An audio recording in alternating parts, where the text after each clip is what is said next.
खेमाराम मेघवाल पहले भी विधायक रह चुके हैं।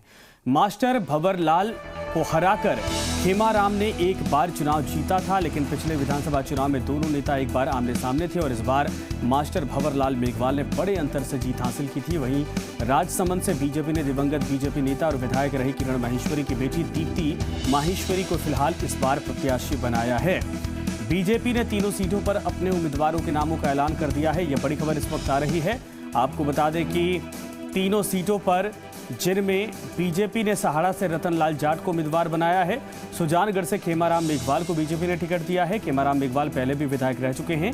मास्टर भंवरलाल मेघवाल को एक बार वो हरा चुके हैं, हालांकि पिछले विधानसभा चुनाव में हार गए थे। और इसके अलावा आपको बता दें कि राजसमंद से बीजेपी ने दिवंगत बीजेपी नेता विधायक रही किरण माहेश्वरी, जिनके निधन के बाद ये सीट खाली हुई है, उन्हीं की बेटी दीप्ति माहेश्वरी को फिलहाल प्रत्याशी बनाया है। तो उपचुनाव के जीत का जंग और बीजेपी ने अपने पत्ते खोल दिए हैं। तीनों प्रत्याशियों के नामों का ऐलान कर दिया है, जिसमें से राजसमंद सीट पर किरण माहेश्वरी की बेटी को ही चुनावी टिकट दिया गया है। इसके अलावा सहाड़ा सीट पर आपको बता दें कि जो नाम अब तक सामने आए हैं उसमें सहाड़ा से रतनलाल जाट को और सुजानगढ़ सीट जो कि कैबिनेट मंत्री मेघवाल साहब के निधन के बाद खाली हुई थी, वहां पर भी बीजेपी ने पत्ते खोल दिए हैं। प्रदेश की 3 विधानसभा सीट पर होने वाले उपचुनाव को लेकर भारतीय जनता पार्टी ने अपने पत्ते खोल दिए हैं और राजसमंद से जो कि कयास लगाया जा रहा था कि पूर्व मंत्री किरण माहेश्वरी की बेटी दीप्ति माहेश्वरी को टिकट मिलेगा और उन्हीं के नाम की घोषणा हुई है। हमारे साथ में है दीप्ति माहेश्वरी। मैम, पहले तो आपको बधाई, पार्टी ने आप पे विश्वास जताया और किरण जी पे विश्वास जताया, क्या कहेंगे? जो विश्वास जताया है उन्होंने, उसके लिए बहुत बहुत आभार राष्ट्र और राज्य नेतृत्व का। और मैं ये कहना चाहूँगी कि उनका विश्वास ज़रूर पूरा होगा और संगठन ने जो मेरे अंदर विश्वास जताया है, जो मम्मी के कार्यों पर और जो राजसमंद की जनता पे विश्वास संगठन ने दिखाया है, क्योंकि ये मांग भी राजसमंद की थी और जो ये हुआ है वो राजसमंद की जनता की वजह से हुआ है। तो जो विश्वास संगठन ने राजसमंद की जनता पे दिखाया वो ज़रूर से उस पर खरी उतरेगी राजसमंद की जनता। आप पे भरोसा जताया है, लेकिन बड़ी बात है कि आप भले ही किरण जी के साथ में रही हैं, लेकिन राजनीतिक अनुभव जो है वो कहीं ना कहीं आपकी ये पहली पारी है, पहली बार आप चुनावी मैदान में उतर रही हैं। किस तरह से आपको लग रहा है, कितना दबाव जो है वो आप महसूस कर रहे हैं और कितना कॉन्फिडेंस भी है?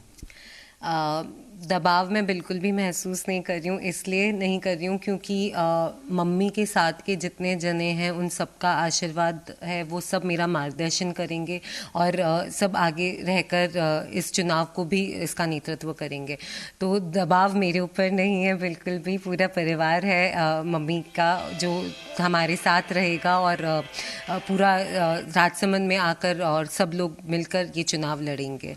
तो ये है दीप्ति माहेश्वरी, जिनका साफ कहना है कि राजसमंद किरण माहेश्वरी का एक परिवार था और वो परिवार उनके साथ इस चुनाव में खड़ा रहेगा और जीत के को लेकर पूरी तरह से वो आश्वस्त हैं।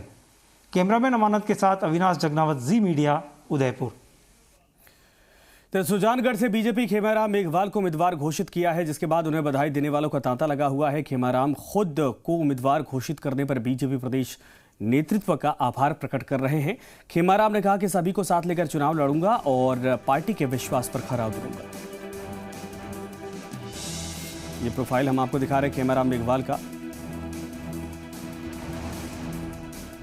मैं मेरे सुजानगढ़ विधानसभा क्षेत्र के सभी कार्यकर्ताओं का और प्रदेश नेतृत्व, राष्ट्रीय नेतृत्वों को मैं बहुत बहुत धन्यवाद देना चाहूंगा कि उन्हीं की वजह से आज मैं ये 5वीं बार भारतीय जनता पार्टी का विधानसभा क्षेत्र का प्रत्याशी बना हूं। मैं प्रदेश नेतृत्व और राष्ट्रीय नेतृत्व और हमारे कार्यकर्ताओं को बहुत बहुत धन्यवाद देना चाहूंगा।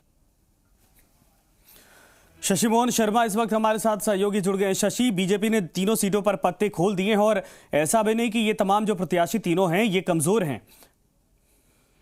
देखिए, कमजोर नहीं है, लेकिन बीजेपी ने एक मनोवैज्ञानिक बढ़त लेने की कोशिश की है पहले प्रत्याशी घोषित करके। जहां तक सहाड़ा विधानसभा का सवाल है, कांग्रेस की तरफ से त्रिवेदी परिवार से ही कोई प्रत्याशी आएगा।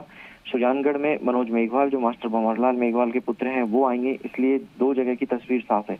कांग्रेस इंतजार कर रही थी राजसमंद सीट से बीजेपी क्या करती है। अब दीप्ति माहेश्वरी के टिकट के बाद कांग्रेस के पास में आप मान के चलिए कि जो श्रीमाली ब्राह्मण समाज है उसके पास में जाने की टिकट पूरी संभावनाएं बन गई हैं। और यहाँ से कांग्रेस तनसुख बोहरा के नाम पर विचार कर सकती है। हालांकि दीप्ति माहेश्वरी के अलावा बीजेपी में जो कार्यकर्ता हैं वो भी कुछ टिकट मांग रहे थे, लेकिन पार्टी ने माहेश्वरी परिवार पर अपना भरोसा जताया है, क्योंकि किरण माहेश्वरी का जो संवाद था पार्टी के कार्यकर्ताओं से 1-to-1 था। पार्टी के कई और नेता दीप्ति माहेश्वरी को टिकट देने की पैरवी कर रहे थे और उस बात को भी पार्टी में सम्मान दिया गया है। हालांकि बीजेपी प्रदेश अध्यक्ष सतीश पूनिया ने परसों ये कहा था कि उनको फ्री हैंड दे दिया गया है, लेकिन फिर कल उन्होंने कहा कि फ्री हैंड नहीं है और पार्टी का पार्लियामेंट्री बोर्ड फाइनल करेगा। आज हुआ भी यही, यहाँ से नाम भेज दिए गए थे, पार्टी के पार्लियामेंट्री बोर्ड ने मोहर लगाई है। रतनलाल जाट को जो प्रत्याशी बनाया गया है, देखिए 2 बार चुनाव जीत चुके हैं वहां से। 1990 का चुनाव जनता दल में रहते जीता था, उसके बाद 1993 में चुनाव हारे, 98 का चुनाव जीता, लेकिन बाद में भी वे चुनाव 2002, 2003 और 2008 में चुनाव हार चुके हैं। इसके बावजूद वसुंधरा राजे ने जब पहला उनका मुख्यमंत्री का काल था तब राजस्थान बीज निगम का उनको अध्यक्ष बनाया था और पार्टी ने अब एक बार उन पर फिर से भरोसा जताया है, क्योंकि जाट समाज के वोटर यहाँ पर अच्छी संख्या में है और रतनलाल जाट का प्रभाव माना जाता है। लेकिन जी सुजानगढ़ की जहां तक बात है, संतोष मेघवाल को पार्टी ने पिछले दिनों बीजेपी में शामिल किया था और संतोष मेघवाल पिछले चुनाव में निर्दलीय प्रत्याशी के रूप में लड़कर 38,000 वोट अपने दम पर लेकर आई थी और खेमाराम मेघवाल की हार का बड़ा कारण भी बनी थी। अब ऐसे में खेमाराम मेघवाल कह तो रहे हैं सबको साथ लेकर चुनाव लड़ेंगे, 5वीं बार पार्टी ने उनको प्रत्याशी बनाया, लेकिन पार्टी के भीतर अगर कोई सेंधमारी होती है तो उसको कितना रोक पाएंगे। इसी तरह सहाड़ा में रतनलाल जाट को टिकट देने के बाद लादूलाल पीतलिया जो पिछला चुनाव निर्दलीय लड़े थे सहाड़ा से, वो फ्री हैंड हो गए हैं, क्योंकि उन्होंने ये संकल्प नहीं लिया था कि पार्टी टिकट नहीं देती है तब भी वे पार्टी के साथ रहेंगे। अगर पीतलिया फिर चुनाव में खड़े होते हैं तो मुकाबला और रोचक हो सकता है। इस बीच एक गुर्जर समाज के नेता है खटाना, उनको आरएलपी ने टिकट देने की घोषणा कर दी है, तो ये कहीं वोटों को काटने की कोशिश है आपस में। आप देखिए कि बीजेपी के पास वोट नहीं जाए, उसको काटा जाए, किसी तरीके से नुकसान पहुंचाया जाए। कुछ हद तक खटाना को प्रत्याशी बना करके ये कोशिश है कि कांग्रेस का प्रत्याशी अगर आता है तो उसको नुकसान पहुंचाया जाए। ये अभी आने वाले दिनों में राजनीति और तेज होती दिखेगी। यहाँ पर आरएलपी की भूमिका जिताऊ प्रत्याशी तय करने में तो नहीं है, लेकिन ये जरूर है कि वो किसको कितना नुकसान पहुंचाते हैं, उससे काफी गणित चुनाव का प्रभावित होगा। जी बिल्कुल सही आपने कहा, धन्यवाद इस पर तमाम जानकारी के लिए शशि। और साफ तौर पर यह है कि तीनों सीटों पर मुकाबला बेहद दिलचस्प होने वाला है। हालांकि अभी कांग्रेस के पत्ते खुले नहीं, लेकिन बीजेपी ने पत्ते साफ कर दिए हैं। लेकिन इसमें एक फैक्टर कई सीटों पर ऐसा भी है, यहाँ पर आरएलपी भी दोनों का गणित बिगाड़ती दिखाई दे रही है। झुंझुनू में बीजेपी जिला कार्य समिति की बैठक